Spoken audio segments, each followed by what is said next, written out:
फैबाय आरो आं बुंबाय थादों खालि बिसोरजोंल' नङा खालि धीरेन बर' बा गबिन्द बा रन्जनजोंल' नङा सुक्तिया जायोब्ला हाग्रायाव थानायफोरखौबो लाबोफानांगौ भारत सरकारखौ दायित्व लानानै आङो रिकुवेस्ट खालामबाय आसाम सरकारखौ बारे बारे आं बुंबाय भारत सरकारखौबो सरकारनावबो आङो बारे बारे बुंदों खेबसे नङा खेबनै जेराव जेरै सुबिदा मोन्दों बेहायनो आं बुंबाय थादों खालि मिटिंल' नङा मिटिंनि बादैबोथ' जों बहुद खोथा लानानै लोगो हमलायोना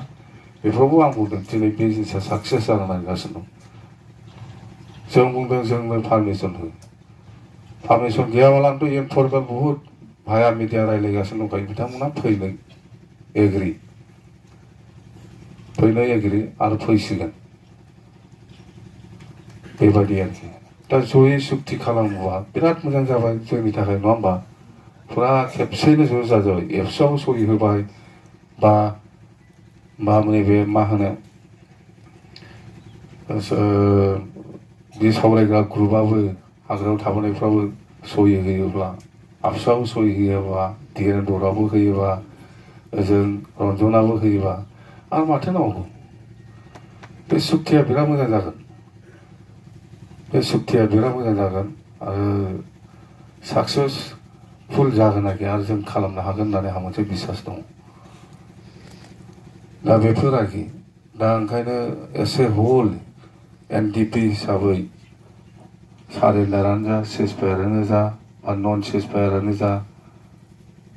जेसेबां दं बयबो समानैनो बे माबाखौ मोनो जाहाथे फेसिलिटिखौ मोनलायो गभर्नमेन्टनि आरो क्रेडिटखौ आङो एनडिपिनोनो होगोन एबसुआ बोरै क्रेडिट लानो बेनो एबसुआ सुक्तिखारि हिसाबै जुदि नों सुक्ति खालामनो नागिरदोंबा नोंबो एबसुआबो मोनगोन सुक्ति खालामनायनि सिगनेटरिखौ जिहेतु बड'लेण्ड नांला होननानै बुंनो नागिरदों बिसोर जोंनिफ्रायसो ओंखारबाय थायो बिसोरथ' दाबो बुङाखैआनो बड'लेण्ड नाङा होननानै आंनिफ्रायथ' खेबनै खेबथामानो जाबाय मिटिङाव बिसोरो दिल्लीयाव थांना ओरै खालामहैदों होननायखौ दिल्लीयाव थांनानै रायज्लायहैबाय नाङा होननानै खिन्थु आसामावथ' फिल्डआवथ' बुंफैयाखै बिसोर बड'लेण्डखौ नाङा दाथ' मोनखानाय नङा बड'लेण्डखौ नांला सुक्तिखौनो खालामसै माबा मोनसे बर'नि समस्याखौ लानानै बेखौथ' बुङाखै बिसोर दाबो आंथ' मिथिनानै दंजोबो दा सुक्तिया एसे होल एनडिपि हिसाबै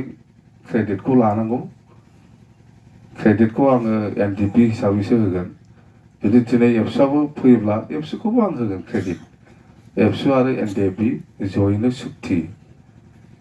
खिन्थु दिल्लीयाव मुसे ओजों आसामाव बिटिसिआव क'क्राझाराव बाक्सायाव उदालगुरियाव मुसे बुंबा बोरै क्रेडिट मोननो फालाय डिस्ट्रिक्टखौथ' बानायखागोन गोदान डिस्ट्रिक्ट बानायगोन गोदान साब डिभिजन बानायबावगोन ओमफ्राय उदालगुरि क'क्राझार हेलिकप्टार सार्भिसनि खोथा बेफोर गासिबो जोब मिथिबाय उदालगुरिनिफ्रा मोजां जानोसै क'क्राझाराबो मोजां जानोसै उदालगुरियाव थांनाय समाव हेलिकप्टारजों ओमफ्राय गोदानफ्रा बेफोरजों आरो अनेक दङ बहुद दंबावो मामा जेनेबा बिसोरबोथ' बहुद गोसोखांदों आरो मा होनो जोङो बै हा रेजिस्ट्रेसननि फैसाखौ बिटिसिआ मोना आसाम गभर्नमेन्टआ लाना थांजोबो बेफोरखौ बे सुक्तिनि दारै लाखिफिनगोन बेबायदिनो आरो नोंसोरथ' बहुद मानसियानो पुलिस मिलिटारियाव थांनो हागोनथ' दाबो प्रेक्टिस खालामबानो आरो थारमाने रिलेक्सेसन होयो नों थांनो गोसोबा रिलेक्सेसन होयो बैसोखौबो रिलेक्सेसन होयो आरो जुदि नोङो ओरैनो जुथा फुगारनायखौ मोजां मोनोबा बे आर्मिफोरनाव जुथा फुगारग्रा थायोना बेयाव थांनो हायो नंगौब्रा आइजोफ्राथ' लन मोनगोन नोंसोरथ' थांखाला पुलिस मोनखारियाव लन लानानै खामानि मावनांसिगोनब्रा मिथिबाय आइजोफ्रा ओमफ्राय बिदिनो खायसे खायसे जुदि ओरैनो ओंखाम संनायखौ मोजां मोनग्रा दंबा बिसोर बै केन्टिनाव लाना थाङो आर्मि बिएसएफफ्रा गावसोर साख्रियाव आरोखि बेबो सेलारिया बेबो खम नंखायाना आर्मि केन्टिननि ओंखाम संग्रा बै गावसोरनि केन्टिननि बेफोराव लानानै थाङो जोंनि एक्स मिलिटारिफ्रा बेफोराव थाङाखिसै थांनायालाय बिसोर खिन्थु बिराद बिदोंमोन खालि बे जिखि जाया BSF CRP SSB बेहायनो थांजोबदों 1100 जन थांदों जोंना बाखिया सोरबा सोरबा उनाव खारबोफिनदोंलै थांनानै खारबोफिनदों सोरबा सोरबा गथ'थे 50-60 जनसोआनो बेबायदि खारबोफिनदों दा बिदिनो 6 मास 7 मास बोसोरसे साख्रि मावनानै उनाव फैफिनदों दा बेफोर जानो नाङा दा जायफोर थादों सोरबा सोरबाथ' हाथरखि मोनलायहैबाय कन्टिनिउ थाग्राफ्रा बैसोखौ रिलेक्सेसन होयो ओमफ्राय खारनो हायैखौबो एसे रिलेक्स होयो मिथिबाय बेवहाय जोङो खिन्थु खालि NDBल' हिसाबै नङा जुदा बर' जेनेरेल सेंग्राफोरखौबो जों सोफागोन दे खायदा खालामनानै मिथिबाय जायफोर फौजियाव थांनो गोसो जाग्रा बिसोरखौबो सोफागोन आरोखि बेखौ जोङो आन्डारस्टेन्डिंआव दोनदों एबारनि रायज्लायनायाव आगोलना खिन्थु खालि XBLTखौल' लांदोंमोन एबाराव जोङो इन जेनेरेल स्पेसियेल रिक्रुइटमेन्ट बर' सेंग्रा बिनि सायाव नाम दोनदों आरोखि मिथिबाय बेथ' बे प्रायरिटि जाखाबायबा बिनि बादैबो बै जेनेरेल बिराद खारबाय थायोना मोनहैया खायसे बेफोरखौबो जोङो सोफागोन आरोखि मिथिबाय मोजां नङा होमबा इन जेनेरेल बेफोर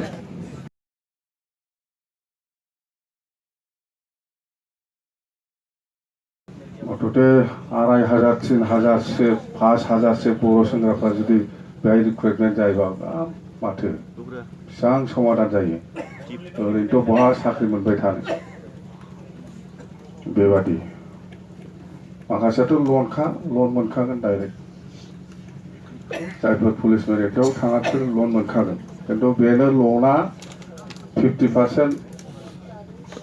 लन होयो 50% डाइरेक्ट 100 थाखा 50 थाखा फ्रि जाबाय 50 थाखा लन जाबाय बेबायदि होयो बेबायदि आरोखि लिस्टआ मोनजोब्बाय आं बिसोरखौ गावसोरखौनो बे 20 जनखौ लानानै रायज्लायनानै बडिखौ बानायनानै होनोसै मिथिबाय दे नङा होमबा एग्रिथ' गावसोरजोंनो रायज्लायगोन आङो गावसोरजों रायज्लायनानै बानायगोन मिथिबाय सुक्तिखारि हिसाबै थाफानो मोनगोन जायखिया जेरैखिजाया सुक्तिखारि हिसाबै दोनफागोन मिथिबाय रायज्लायखांखाबाय दा बेबादिनो जागोन सुक्तिया जायखिया मेजरा बेनो गोदान डिस्ट्रिक्ट गोदान साब डिभिजन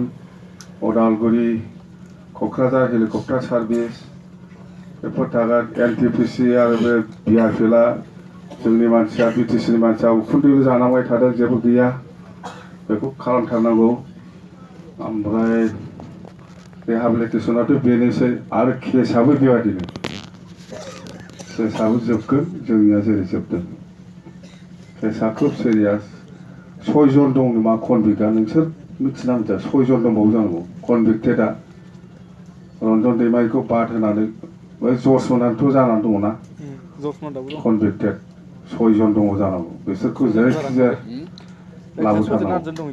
जेरैखिजाया खालामगोन बरनगोन आरो माखासे NIAआव जानानै दं ओमफ्राय माखासेथ' ओरैनो जेरावबो बिराद दङ केस मेइनलि केस बिराद हेरेसमेन्ट होयो केसआ बेखौ हाइकर्ट सुप्रिम कर्ट होन जेखिजाया केस होआ जाया मानो जेनेरेल एमनेस्टि बेखौ मोनथारगोन जोंहा बिसास दङ जोंखौनो होदोंबा मानो होआ NDBखौलाय नङा होमबा दे मोनजोब्बाय धन्यबाद थाबाय बयनिसिमबो जायखिजाया आङो बे 40 जनखौ लानानै गावसोरखौनो जयैनो लेंनानै लानानै गाबोन समफोरनो बडिखौ बानायना होनोसै बेनो जाबाय होननानै हमनानै लादो दे